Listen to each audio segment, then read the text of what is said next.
be reading Chowder. Chowder. Chowder. One day, while watching TV with the Wubbingtons, Chowder saw a commercial for Twisty's Acrobatic Fanatic Camp.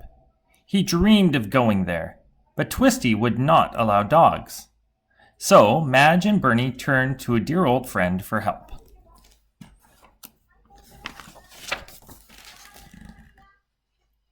Miss Shirley Faboo ran the Faboo Pooch Boot Camp.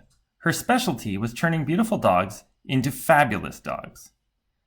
They went on field trips to dog shows and dog salons, and they sharpened their skills in fabulousness. The Wubbingtons thought that Chowder would enjoy it there, but as usual, he didn't quite fit in.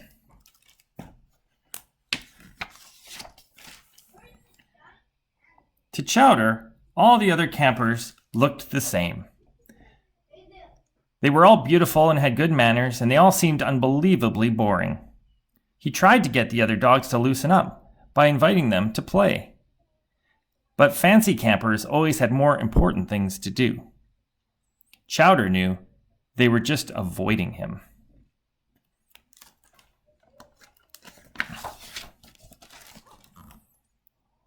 One morning after breakfast, Miss Faboo made an announcement. "We are going to have our own official dog show," she said. "You little darlings will be competing in the first annual Faboo Pooch pageant, so start preparing, and remember that the only way to fetch your fabulousness is to follow your dreams." Chowder knew he was kind of funny looking. It was difficult enough being surrounded by perfect dogs, but competing against them just seemed like a lost cause.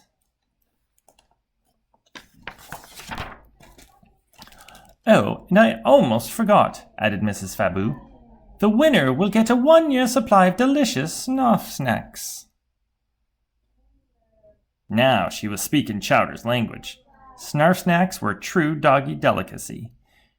Just one shake of the box, and hounds from all over could be heard howling with hunger. He didn't know how to do it, but Chowder was determined to win that prize.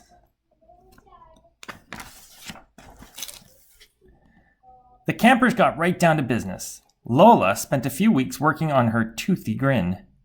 Snapper went to a canine chiropractor. And Beverly got a perm. All of the dogs were looking more and more like champions. All of them except Chowder. Chowder tried to make himself a bit more fabulous, but he needed a new plan. Mrs. Faboo always told the campers to follow their dreams, and Chowder had a lot of dreams to choose from. He dreamed of being a professional kickball player, an astronaut, a gourmet chef. The list went on. But Chowder's greatest dream was to be an acrobat. And when his curiosity led him behind the barn, things began to look up.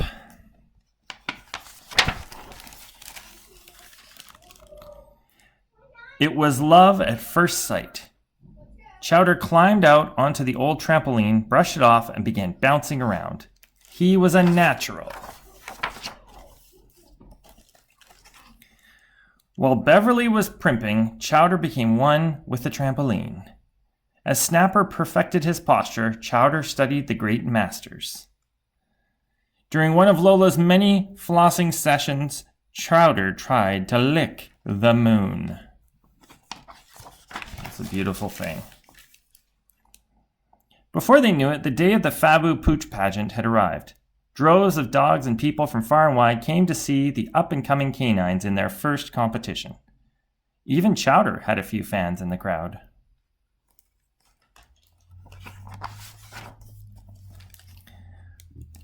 All the other campers were in top form. Lola's smile was sparkling. Beverly's hair was breathtaking. Snapper's posture was superb. Finally, it was time for Chowder. The curtains opened to reveal nothing but the old trampoline. The crowd was growing restless when suddenly they heard a bark from above. Yow! Chowder dove from the roof of the barn, landed on the center of the trampoline, and bounced high into the air. He fell back to the trampoline, spinning in a tight corkscrew. Then he bounced into a flying cartwheel. Then 3 backwards flips, and then something he called the Chowderian bounce.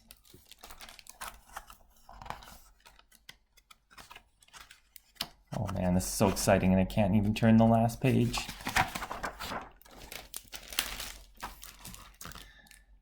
When Chowder finished his routine, the crowd went crazy. The sounds of cheering and barking and mooing and oinking rolled forward like a tidal wave. Miss Fabu clapped harder than anyone.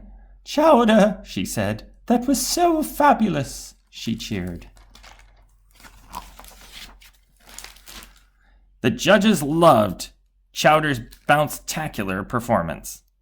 But it really didn't belong in a competition like the Fabu Pooch pageant. So instead of giving him top prize, they gave him the honorary award of Best Bouncer in Show. Chowder was quite proud of himself. Beverly may have gotten the year's supply of Snarf Snacks, but Chowder became the official spokesdoggy for the Snarf Snacks Company. And for that, he received a lifetime supply of his favorite treats. The following summer, Miss Fabu insisted that Chowder return to her camp. And when he got there, Chowder had a class of beginning bouncers, eagerly awaiting his first lesson. Chowder, I like dog books, 'cause now I can play my song. I'm gonna buy me a dog. A dog? A dog. Why? Why? 'Cause I need a friend now. Babe, you need all the friends you can get, I'm telling you. I'm gonna buy me a dog. My girl, no love, no how. Don't ruin my song. It's the only